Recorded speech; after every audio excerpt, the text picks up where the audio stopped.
അപ്പോൾ ഇന്നത്തെ പരിപാടി എന്താണെന്നല്ലേ, ഇന്നും പതിവ് പോലെ ചോറ് കറി അങ്ങനെ തിങ്കളാഴ്ച ആയതുകൊണ്ട് കുറച്ച് തിരക്ക് കൂടും കേട്ടോ. അപ്പോൾ ഞാനൊരു 5:15 ആയപ്പോൾ അടുക്കളയ്ക്ക് വന്ന് ജനലൊക്കെ തുറന്നപ്പോൾ നല്ല ഇരുട്ട്, എന്നിട്ട് സ്ട്രോങ്ങിൽ ഒരു ഗ്ലാസ് ചായ ഒക്കെ ഉണ്ടാക്കി കുടിച്ചിട്ട് പണി തുടങ്ങിയിട്ടാ. ഞാനൊരു 4:30 ആകുമ്പോൾ എണീക്കും. പിന്നെ നമ്മൾ നിസ്കാരം കാര്യങ്ങളൊക്കെ കഴിഞ്ഞ് ഒരു 5:15 ആകുമ്പോൾ ഞാൻ കിച്ചണിലെത്തും കേട്ടോ. അപ്പോൾ നമുക്ക് സാമ്പാറും തോരൻ വെക്കണതും വീഡിയോയിലിടാൻ വിചാരിച്ച്. അപ്പോൾ സാമ്പാർ പൊടി ഉണ്ടാക്കാനാണ് കുറച്ച് മല്ലി, മുളക്, കുരുമുളക്, ചെറിയ ജീരകം, വലിയ ജീരകം, കുറച്ച് നമ്മൾ ചോറ് വെക്കണ അരി, ഇതൊക്കെ ഞാൻ കഴുകി വറുത്ത് കുപ്പിയിലിട്ട് വെക്കണം കേട്ടോ. പിന്നെ പൊടിച്ച് ഞാൻ വെക്കലില്ല, പൊടിച്ച ചമണം കുറയും. ഞാൻ അപ്പോൾ പൊടിക്കലാണ്, സാമ്പാർ ഉണ്ടാക്കുന്ന ദിവസം അപ്പോൾ പൊടിച്ചുണ്ടാക്കലാണ്. അപ്പോൾ ഇതാ നല്ല വറുത്ത് ഒന്ന് ചൂടാക്കിയെടുത്ത് ഇതാ പൊടിച്ചെടുത്തിക്കണേ. ഇത് അമ്മിയുള്ളവർക്ക് അമ്മി മരച്ച് കഴിഞ്ഞാൽ ഇതിനെക്കാട്ടി രുചി ഉണ്ടാവും. ഞാൻ അമ്മി ഇല്ലാത്തതുകൊണ്ട് ഞാൻ ഒക്കെ മിക്സിയിൽ തന്നെ പൊടിച്ചു തരാം കേട്ടോ. അമ്മില്ല, പഴയ വീട്ടിൽ നമ്മൾ തറവാട്ടിലൊക്കെ ഇരിക്കുമ്പോൾ നമ്മൾ അമ്മിയിൽ തന്നെയാണ് അധികം അരക്കൽ. പക്ഷേ നമ്മൾ ഈ വീട്ടിൽ വന്നിട്ട് അമ്മി ഇല്ലാത്തതുകൊണ്ട് നമ്മൾ മിക്സിയിൽ തന്നെയാണ് കേട്ടോ പൊടിക്കലും ചതക്കലൊക്കെ. പക്ഷേ എനിക്ക് അമ്മി മരച്ച് അരക്കണതാണ് ഭയങ്കര ഇഷ്ടം. എന്താ വെച്ചാൽ നല്ല രുചി ഉണ്ടാവും. നമ്മൾ ഇത്തിരി മെനക്കെട്ടാലും കറികൾക്ക് നല്ല രുചി തരുന്നത് അമ്മി മരക്കുമ്പോഴാണ്. അപ്പോൾ ഞാൻ ഈ പാത്രത്തിലാണ് സാമ്പാർ വെക്കുന്നത്. അപ്പോൾ ആദ്യം വെണ്ടയ്ക്കും സവോളയും വയറ്റിയെടുത്തിട്ട് അത് മാറ്റി വെച്ചതിന് ശേഷം ആ ചട്ടി തന്നെ പച്ചക്കറി ഇട്ടിട്ട് കുറച്ച് കല്ലുപ്പാണ് ഇട്ടിട്ട് ഇങ്ങനെ കല്ലുപ്പിട്ട് ഒരു സ്പൂൺ മഞ്ഞൾപ്പൊടി ഇട്ടിട്ട് വേവിച്ചെടുക്കുക കേട്ടോ. അപ്പോൾ സാമ്പാർ കഷ്ണങ്ങൾ തോനമാണെന്നൊന്നുമില്ല കേട്ടോ. നമ്മുടെ വീട്ടിൽ എന്തുണ്ടോ അതുകൊണ്ട് നമുക്ക് ഈ കറി വെക്കാം.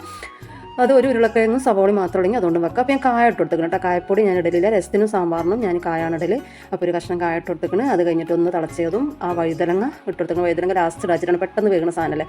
അപ്പോൾ അത് ഇട്ട് കൊടുത്തിട്ട് ഞാൻ കുറച്ച് പുളി വെള്ളം ഒഴിച്ച് കൊടുത്തു കേട്ടോ. അതൊക്കെ പുളി എരിയൊക്കെ നമ്മളെ അവരവർക്ക് എങ്ങനെ ആവശ്യം അതിനനുസരിച്ച് നമുക്ക് വയ്ക്കാം. അപ്പോൾ കുറച്ച് വെള്ളം ഒഴിച്ച് നമ്മൾ പൊടിച്ച് വെച്ച മസാല, അതാണ് ഇതിൻ്റെ പ്രത്യേകിച്ചുള്ള രുചി തരുന്ന സാധനം. ആ മസാലക്കൂട്ടാണ്. ആ മസാലപ്പൊടി ഇട്ട് വെച്ചിട്ട് നമ്മൾ വറുത്ത് വെച്ച വെണ്ടയ്ക്കും സവോളയും കൂടി ഇട്ട് കൊടുത്തിട്ട് നമുക്ക് ഒന്ന് മൂടി വെച്ച് നല്ല തിളപ്പിച്ചെടുക്കുക. അത് കഴിഞ്ഞിട്ട് ഇഞ്ചി വെളുത്തുള്ളി പേസ്റ്റ് ഞാൻ കുറച്ചിട്ട് കൊടുക്കുന്നുണ്ട്. ഇഞ്ചി വെളുത്തുള്ളി പേസ്റ്റിനെക്കാട്ടി നല്ലത് നമ്മൾ ചതച്ചിട്ട് കൊടുക്കണം കേട്ടോ. ഞാൻ പിന്നെ ചതക്കാനൊക്കെ മടിയായപ്പോൾ പേസ്റ്റ് ഉണ്ടാക്കി വെച്ചിട്ടുണ്ടായിരുന്നു, ഇട്ട് കൊടുത്താണ്. പിന്നെ നമ്മൾ പരിപ്പ് ഹാഫ് വേഗാക്കി വെച്ചിരിക്കണേ, അതും ഇട്ട് കൊടുത്തിട്ട് ആവശ്യത്തിന് വെള്ളം ഒഴിച്ച് കൊടുത്ത് നല്ല തിളച്ച് വന്നതും സാമ്പാർ റെഡിയായി. ഇനി നമുക്ക് വറവിടാനും കൂടെ ഉള്ളൂ. അപ്പോൾ അതാ ഉഴുന്ന്, കറിവേപ്പില, ഉണക്കമുളക്, ചെറിയ ജീരകം, വെളിച്ചെണ്ണയിലാണ് കേട്ടോ വറവിടണേ. വെളിച്ചെണ്ണയിൽ തന്നെ ഇടണം, അപ്പോഴാണ് ടേസ്റ്റ് ഉണ്ടാവുള്ളൂ. അപ്പോൾ കുറച്ച് കൂടുതൽ വെളിച്ചെണ്ണ ഒഴിച്ചേക്കണേ. എന്നിട്ട് ഉഴുന്നിട്ട് കൊടുത്ത് കടുക് ഇട്ട് കൊടുത്ത് പിന്നെ മുളകും ജീരകവും കറിവേപ്പില ഇട്ട് കൊടുത്തിട്ട് വറവിട്ട് സാമ്പാറിൻ്റെ പരിപാടി ഇത്രയേ ഉള്ളൂ കേട്ടോ.